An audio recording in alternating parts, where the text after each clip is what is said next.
Hello everyone, and welcome to the presentation on the effect of supercritical CO2 injection on pore compressibility of limestone. This was part of my master degree project conducted at Shiraz University. We will have a quick look at the theory and introduction at the first, and then I'll go to a brief literature review and then methodology, and at the end we have the result and discussion. Carbon capture, utilization and storage CCUS advances are picking up universal bolster for their potential to resolve climate change. Geological storage in saline aquifers and depleted oil and gas reservoirs represents a sensible and secure approach to CO2 disposal as proven by the numerous modern-day large-scale injection programs. Knowledge of the geomechanical properties of target reservoirs guarantees long-term safe storage. In this regard, pore compressibility is one of the key parameters, especially in modeling the fluid flow.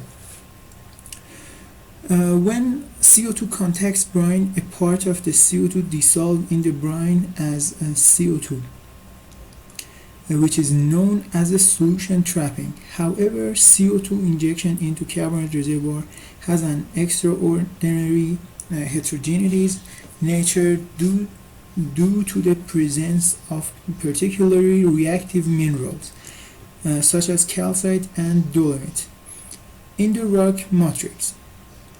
Apart from their macro-scale heterogeneity nature, carbonate rocks generally tend to even have a greater complicated pore network system than their sandstone counterparts. Here we are going to answer this question that what's the effect of supercritical CO2 injection and subsequent dissolution on limestone rock pore compressibility in varied pressure and temperature. Here is the theory of the work. There is clearly geochemical interaction between CO2, brine, and carbonate rock that will result in the dissolution of Hausen rock. We believe that this reaction effect on the pore compressibility in this project.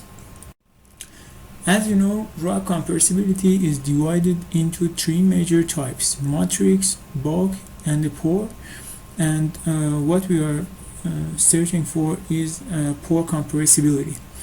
And as you can see, the plot representing fractional volume as a function of applied pressure. This is what we used to calculate the compressibility of rock before and after our injections. And here there are some previous works related to pore scale dissolution mechanisms in calcite CO2 brine systems and CO2 interaction during storage in basins. And here is the methodology of the project. We prepared 1.5 inch diameter cores and 5 centimeters lengths, and the methodology we used was core flooding facilities to inject CO2, and also the XRD results showed a high percent of calcite in our samples. Here we have the initial test result for 4 samples, and the injection pressure, temperature, and their initial porosity and permeabilities are shown in the chart. In our main test, we used core flooding facilities and also heat jacket to monitor the temperature, and using pump for injecting the CO2 by a specific pressure. And also we saturated our cores by desiccator and use the brine for saturating the cores. Here we have the test condition and the schematic of the system, and the pressures and temperatures that the tests were held in it, and also the test duration that was the same for all samples. And here the post-test that done after all the process of injecting CO2 that contains porosity, permeability, CT scan, and compressibility tests. Here are the final results that contain sample 1, 2, 3, and 4. All of them clearly show reduction in pore compressibility with different rates. In sample 3 and 4, the main reason of different trend in pore compressibility is changing in injection and also confined pressures. The results of CT scanning shows sharp reduction, especially in sample number 4, and sharp dissolution all along the samples.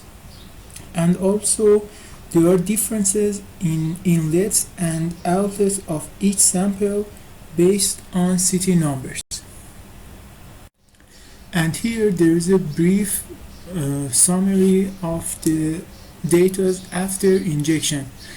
As you can see, there are two different injection pressures and two different temperatures, and there are obvious reduction in porosity and permeabilities, and also, as you can see, the reduction in porosities depends on the injection conditions, such as pressure, temperature, and confining pressures, and this trend is literally true for permeabilities. Result and discussion. Analysis of porosity and permeability data, as well as compressibility changes of each sample at different pressure, can be a way to predict the possibility of particle dissolution and deposition. Number 2. Based on results obtained in the first sample and according to the CT scan profile, dissolution can be observed, and also the most porosity changes occurred in this sample, which was at temperature of 65 degrees and pressure of 3800 psi. Number 3.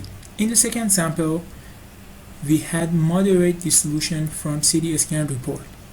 It is expected that small amounts of dissolved calcite will be observed in the result of onion chromatography test that will be taken from effluent. Number 4. In the third sample, simultaneous dissolution and deposition were observed in the CT scan results, and the pore filled with calcite particles and salts are visible. The output of onion chromatographic test result of this sample is also expected to show a small amount of calcite. Number 5. The fourth calcite sample, unlike the previous samples, is facing an increase in permeability, which can be due to the increase in injection pressure up to 4,800 psi. In this sample, based on the result of CT scan, most vugs are filled and micropores have increased this permeability. Due to this pattern change, onion chromatographic test results are expected to show high amount of calcite in this effluent. Thanks for your attention. Thank you.